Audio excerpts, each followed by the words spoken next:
பாண்டியன் ஸ்டோர்ஸ்ல எல்லாரும் போட்டோ எடுத்துக்கிட்டு இருக்காங்க. அத பார்த்த பாக்கியம் மாணிக்கத்துக்கிட்ட சொல்றாங்க, இந்த வீட்டுல மருமகள்லாம் ரொம்ப ஆட்டம் போட்டுக்கிட்டு இருக்காங்க.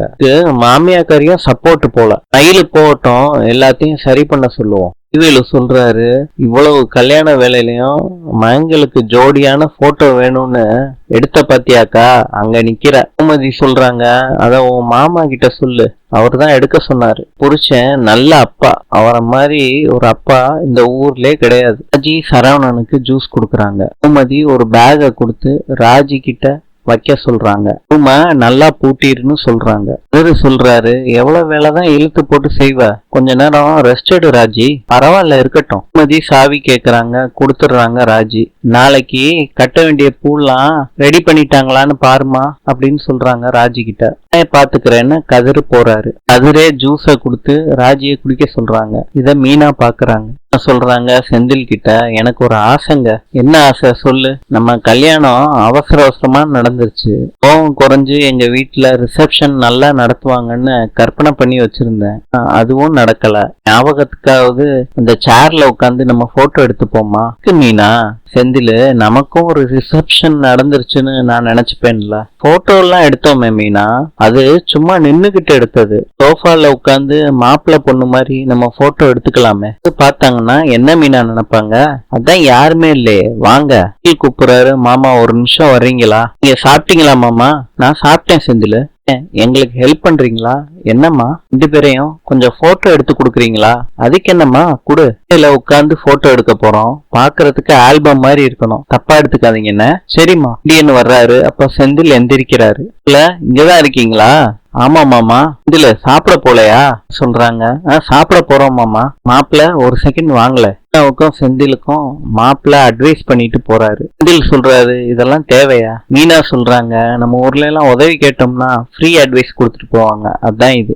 மூர்த்தி அண்ணங்கிட்ட இருந்து நான் எதிர்பார்க்கல. ரொம்ப நாள் இத தொண்டையில வச்சுக்கிட்டு இருந்திருப்பாரு போல. சொல்லிட்டு போட்டோம் விடுங்க. இந்தியன் கிட்ட கேக்குறாங்க, அருமையான சாப்பாடு, குழலி கல்யாணத்துக்கு சமைச்ச அந்த சமயக்காரர் தானே?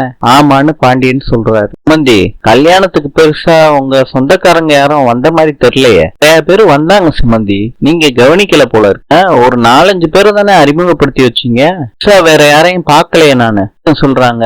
எல்லாரையும் அறிமுகப்படுத்தணும்னு தான் நினைச்சோம், நீங்க அங்க இங்க அலைஞ்சுகிட்டு இருந்தீங்களா, அதனால தொந்தரவு பண்ண வேணாமேன்னு விட்டுட்டோம். இல்ல எல்லாரும் கல்யாணத்துக்கு வருவாங்க, அப்ப அறிமுகப்படுத்தி வைக்கிறோம். எப்படியோ நமக்கு சொந்த பந்தம் முக்கியம் சம்பந்தி. குழலி மயில பாக்குறப்ப பாக்கியம் சொல்றாங்க, ஐஸ்கிரீம் சாப்பிடு குழலி. இல்ல நான் அப்புறம் சாப்பிட்டுக்கிறேன்னு சொல்றாங்க குழலி. பாக்கியம் சொல்றாங்க, உருக போகுது, நான் உருகின அப்புறம் சாப்பிட்டாதான் எனக்கு ரொம்ப பிடிக்கும்னு குழலி சொல்றாங்க. கிளி கிட்ட குழலி கேக்குறாங்க, ஏமா தங்க நகை போடாம இத போட்டிருக்க? மேட்சிங்கா இருக்கணும்னு இத போட்டுக்கிட்டேன். அந்த நகையெல்லாம் எங்க? சொல்றாங்க, ரிசப்ஷன்ல, அதனாலதான் இந்த நகையை போட்டிருக்கோம், மீதி நகையெல்லாம் நாளைக்கு போட்டுருவோம். கிளி கேக்குறாங்க, எத்தனை பவுன்னு? என்னங்க இப்படி கேட்டுட்டீங்க?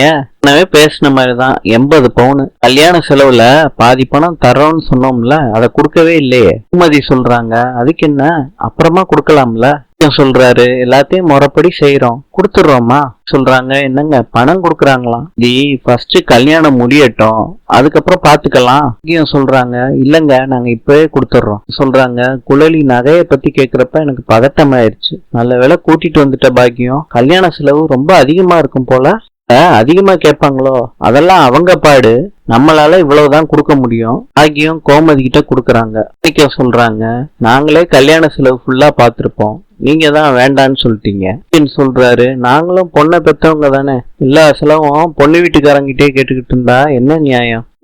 சொல்றாங்க, கல்யாண செலவுக்கு நம்ம பாதி அவங்க பாதின்னு தானே பேசினது, எவ்வளவு செலவு இருக்குன்னு தெரியலையே. பூமதி சொல்றாங்க, குழலி அவங்க பேசிக்கிட்டு இருக்காங்கல்ல.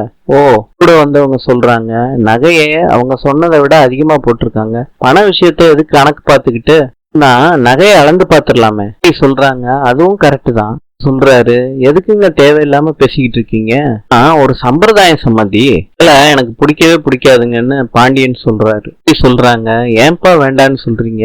அவங்க சொன்னதை விட அதிகமா தானே போட்டிருக்கதா சொன்னாங்க, எடை போட்டு பார்த்தா தானே தெரியும். எடை போட்டு பாத்துரலாம். சொல்றதை கேளுப்பா, வேணான்னு சொல்றேன்ல. என்னப்பா நீங்க? மாணிக்கம் சொல்றாரு, மண்டபத்துல இது தராசு, அப்புறம் கூட பாத்துக்கலாமே. எடை போட்டு பாக்குறது எல்லா கல்யாணத்திலயும் வழக்கம் தான், பக்கத்திலேயே இருக்கும். பாக்கியம் சொல்றாங்க, அப்படின்னா எங்க மேல நம்பிக்கை இல்லாத மாதிரில இருக்கு. சொல்றாங்க இதெல்லாம் வேண்டாங்க, அப்படி பழக்கம் இருந்துச்சுன்னா நம்ம வீட்டுக்கு வேண்டாம். ஏம்மா, நகையை அளக்குறது நம்ம பக்கம் வழக்கம் தான். நகையை அளக்க போறோம், கூடவோ குறைச்சோ யாரும் சொல்ல போறது இல்ல. அவ்வளவுன்னு தெரிஞ்சுக்கிறது எல்லாருக்கும் நல்லது தானே, பாத்துக்கலாமா, காசை எடுத்துட்டு வாங்கப்பா. மாணிக்கம் பாக்கியத்துக்கிட்ட சொல்றாங்க, வெறும் வெயிட் தானே பார்க்க போறாங்க, தங்கமா என்னன்னு தெரியாதுல்ல, விவரமானவங்க பார்த்தா தெரிஞ்சு போயிடும். நான் சொல்றாங்க, என்னாச்சு மயில ஒரு மாதிரியா இருக்கீங்கன்னு சொல்லும் போது மயக்கம் போட்டு விழுகிறாங்க மயிலு. எல்லாரும் தண்ணி தொளிக்கிறாங்க மயிலுக்கு. லாவோஸின் நாணயம் கிப். நாளை சந்திப்போம்.